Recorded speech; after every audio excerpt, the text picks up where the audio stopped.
Tashmë janë të qarta dhe ishin të qarta në momentin e artikulimit kërkesave të veta për institucionet e Kosovës. Sekretari i NATO-s bëri me dije dhe përcjellën mesazh fillimisht se NATO-ja është në Kosovë përmes KFOR-it dhe njëkohësisht edhe më tutje anëtarët e kësaj force, do thotë Aleancës Veriatlantike, janë në gatishmëri për të mbrojtur Kosovën, për të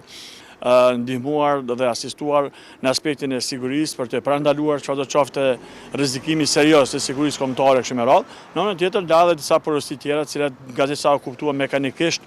dhe nga disa të tjerë kuptuan në kontekstin e rrethonave aktuale. Unë jam në këtë grupin e dytë që e kompar në kontekstin e rrethonave aktuale dhe zhvillimeve dinamike që janë duke ndodhur në Evropë dhe në Amerikë. Mendohet gjithnjë për iniciativat e Trumpit dhe këtë zhurmën e madhe që bëhet për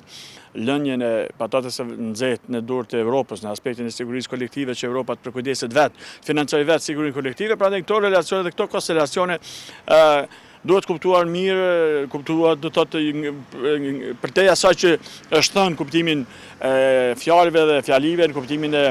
domethënies, sepse bëhet fjalë një herë për deklarata më shumë diplomatike, sepse sekretari i ri i NATO-s ka parasysh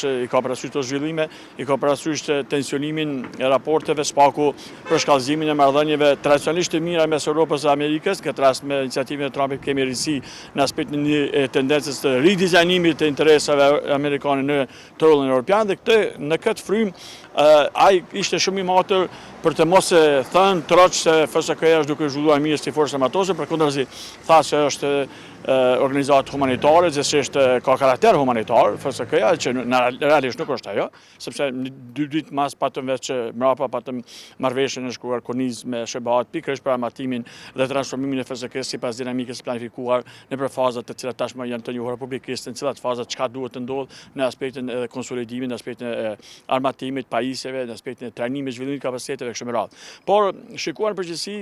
ishte një vizitë e suksesshme, ishte një vizitë për mua e dobishme për e Kosovës dhe njëkohësisht përcjellin mesazhet e tij politike për krerët e vendit që të kryejnë secili detyrat e veta në rastin konkret për garruesit në zgjedhje të cilat veç përfunduan një muaj e ca, që të bëjnë institucionet, të formojnë qeverinë dhe të bashkërendojnë aktivitetet me institucionet evropiane dhe ato amerikane me një fjali me aleatët tanë, me që të gjithë dimë se bëhet fjalë për një zonë shumë intensive, një terren, domethënë pjesa e veriut dhe Kosova në përgjithësi është një vend ku lehtë mund të gjenerohet pasiguria dhe të konvertohet siguria në pasiguri. Prandaj që të mos ndodhë kjo, këto janë për alarmime, këto janë instruksione, këto janë këshilla dhe këto janë rekomandime të sekretarit NATO-s për institucionet e Kosovës, por në anën tjetër kanë një fuqi edhe më të madhe se kjo që tham deri tani, sepse përcjellin mesazh në Serbi që NATO-ja është konsekuente, është e gatshme që të ndërmerr këtë veprimet e masat sipas mandatit të saj e që të mos lejoj përshkallëzim situatës ose eventualisht në tendencë Serbisë që ka pas në vazhdimsi për të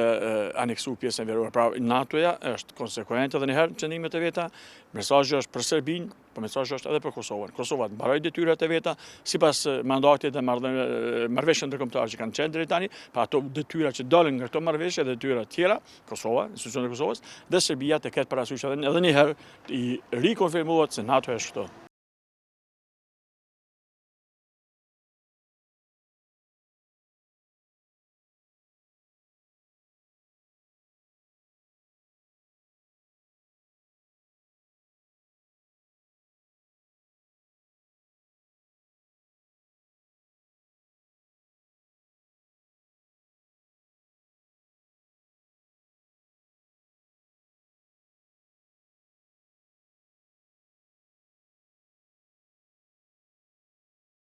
Është të qartë se është sekretari i NATO-s, dihet që NATO-ja përpos është komponent ushtarak, është komponent politike. Në kuadër të NATO-s është që nuk e njohin Republikën e Kosovës, nuk e njohin realitetin e Kosovës. Dhe çaj përket çështjes së vendosjes në theks të aspektit humanitar, mos harrojmë një gjë, një nga komponentët kryesore të misionit dhe mandatit që ka, është çështja humanitare, sepse